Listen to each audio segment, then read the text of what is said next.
Ever have the urge to get out of the house and just go somewhere? Well, if you live in Massachusetts or some other states, there's a wonderful attraction called rail trails. These are trails that were created from old railroad lines that are no longer in use.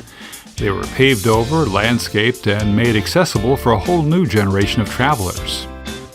Ready to check it out? Well, strap on your bike helmet and let's go.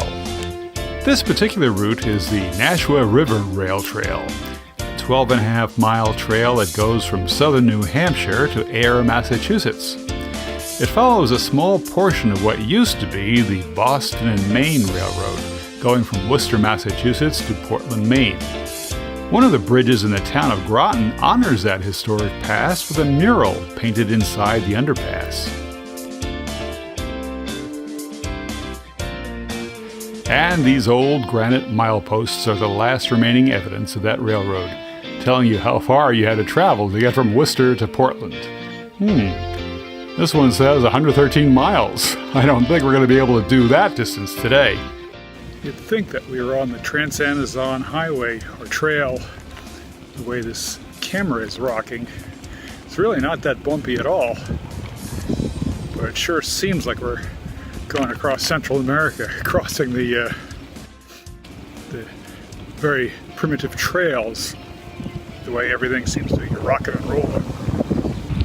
Of course, in reality, the ride is a lot smoother than my bike camera would have you believe. It has to be, because it's used by a wide variety of people, young and old. Bicycle riders, rollerbladers, walkers, skateboarders, and even equestrians.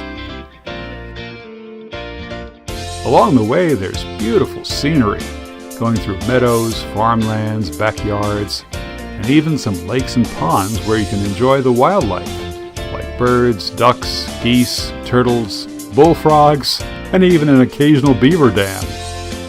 And there are even historical points of interest, like the small town of Pepperell, the home of Revolutionary War hero William Prescott, who was the one who said, "Don't fire until you see the whites of their eyes," at the Battle of Bunker Hill. And at the end of the trail is another town with a bit of history. When the railroads were in their heyday in the 1840s, Ayer, Massachusetts was a major junction for rail lines, going both north to south and east to west. Nowadays you can still catch a train from Ayer to Boston, but if you want to head north to Nashua, New Hampshire, you'll have to furnish your own wheels and use the rail trail. In Ayer, Massachusetts, Tom Nalesnik reporting.